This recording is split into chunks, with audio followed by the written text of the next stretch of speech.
Tu fais un rêve. Rien d'anormal, des images floues, des sensations étranges, des fragments sans logique. Mais attends, et si ce n'était pas juste un rêve?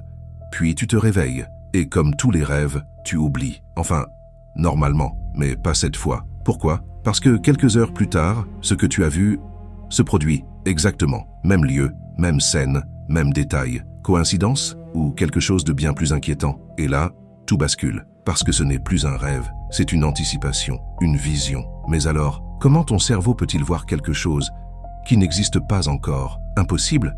Ou simplement incompris? Ou pire, est-ce que ce futur existait déjà? Et si tout était déjà écrit? Depuis des siècles, ce phénomène fascine et dérange. Des rois, des scientifiques, des psychologues, des témoins ordinaires, tous ont été confrontés à la même chose, des rêves qui semblent prédire l'avenir. Mais le pire, c'est que ce ne sont pas juste des histoires, et contrairement à ce que l'on pourrait croire, certains de ces cas ont été documentés, notés, datés, vérifiés, avant, pas après coup.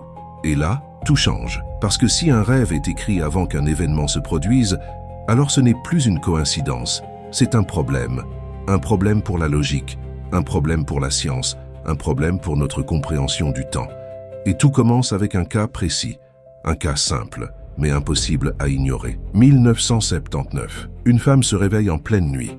Son cœur bat vite. Pourquoi? Parce qu'elle vient de voir quelque chose qui n'aurait jamais dû exister. Elle vient de faire un rêve violent. Un avion, un bruit sourd, une chute, puis le feu, des images nettes, trop réelles. Pourquoi autant de précision? Elle ressent une urgence étrange, comme si quelque chose insistait. Alors elle fait quelque chose que peu de gens feraient. Elle écrit tout. Chaque détail, l'heure, le lieu approximatif, le type d'appareil, le nombre de passagers, même des éléments qu'elle ne comprend pas. Pourquoi noter ça? Parce qu'au fond, elle sent que ce rêve est différent. Puis elle referme son carnet et retourne dormir. Tout redevient normal, ou presque. Le lendemain, tout semble normal, jusqu'au moment où elle allume la télévision. Et là, tout bascule. Une alerte. Un avion vient de s'écraser. Même type, même trajectoire, même description. Impossible. Et surtout, les mêmes détails que dans son rêve. Elle reste figée, parce que là, ce n'est plus une impression. Puis elle court chercher son carnet. Elle compare, mot pour mot. Tout correspond. Exactement.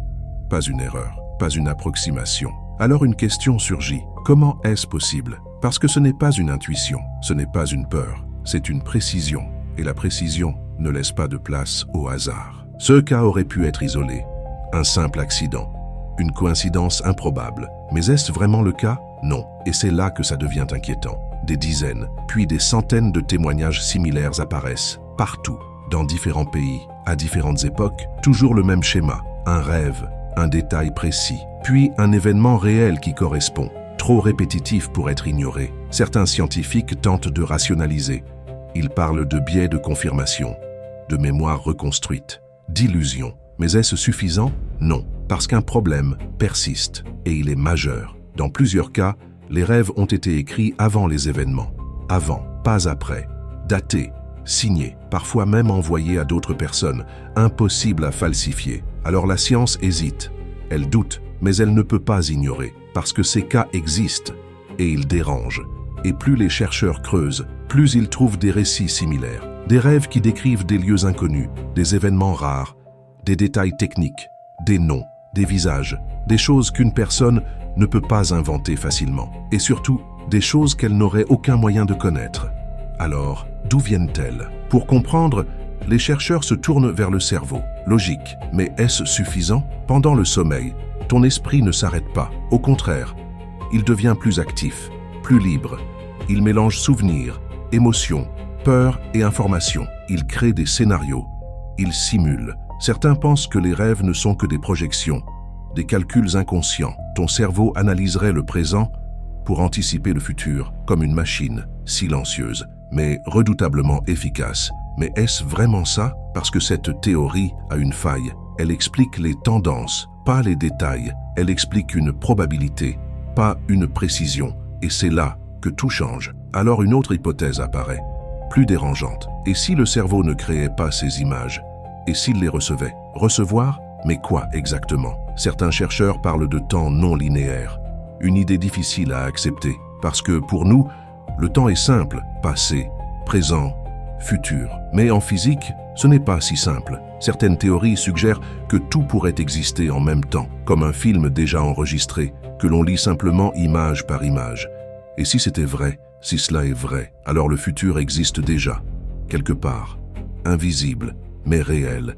Et dans certaines conditions, ton cerveau pourrait y accéder, pas volontairement, pas consciemment, mais parfois pendant le sommeil, comme une fuite, une interférence, un fragment, un morceau de réalité qui n'est pas encore arrivé. Mais il existe une autre piste, plus rationnelle, plus rassurante, enfin, en apparence. Certains chercheurs pensent que les rêves prémonitoires ne sont pas des visions, mais des reconstructions. Ton cerveau capte des signaux faibles, des détails invisibles, des comportements, des tendances, puis il assemble tout et crée un scénario, logique, mais incomplet, qui parfois se réalise, pas parce qu'il a vu le futur, mais parce qu'il l'a anticipé, avec une précision incroyable. Mais là encore, un problème persiste, et il est énorme, parce que certaines prédictions vont bien au-delà de simples tendances. Elles incluent des éléments imprévisibles, des accidents soudains, des événements rares, des décisions humaines imprévisibles. Et ça, aucune analyse logique ne peut l'expliquer. Et c'est là que les cas les plus troublants apparaissent. Les enfants. Pourquoi eux? Parce qu'ils n'analysent pas. Ils ne filtrent pas. Ils racontent simplement, sans peur, sans logique. Certains décrivent des événements précis, une chute, un accident, une rencontre. Puis, quelques jours plus tard, tout se produit, exactement, comme ils l'ont dit, impossible à ignorer. Les parents sont choqués, inquiets. Certains notent les rêves, d'autres les ignorent. Mais les cas existent, et ils sont difficiles à expliquer. Parce que les enfants n'ont pas encore les biais des adultes. Ils ne cherchent pas à interpréter, ils décrivent. Et parfois, ils insistent, comme s'ils savaient. Alors une autre question apparaît. Pourquoi certaines personnes vivent ce âge et pas les autres? Capacité, hasard ou quelque chose de plus profond? Certaines études montrent que les personnes très intuitives ou très sensibles émotionnellement rapportent plus de rêves prémonitoires. Mais rien n'est prouvé, rien n'est stable, rien n'est contrôlable. Et c'est ça, le vrai problème. Si ce phénomène existe vraiment, alors il échappe totalement à notre compréhension et à notre contrôle. Mais il y a un détail encore plus troublant, et il change tout. La plupart des rêves prémonitoires ne concernent pas des événements anodins, ils concernent des accidents, des drames, des moments forts. Pourquoi? Comme si ton cerveau captait uniquement ce qui compte vraiment, ce qui marque, ce qui change, ce qui bouleverse. Et si c'était ça la clé? Pas une vision du futur, mais une perception de l'impact. Comme si certaines émotions étaient incapables de traverser le temps. Et si tu avais déjà vécu ça, un rêve étrange, puis un doute, puis une sensation, un déjà-vu, puis la réalité, qui se déroule exactement comme prévu. Beaucoup de gens disent oui, mais ils doutent, ils minimisent, ils oublient, parce que c'est plus simple, plus rassurant, mais au fond, ils savent. Et toi? Alors au final, que faut-il en penser? Coïncidence? Construction mentale? Ou véritable accès à quelque chose que nous ne comprenons pas encore? Une chose est sûre, le phénomène existe.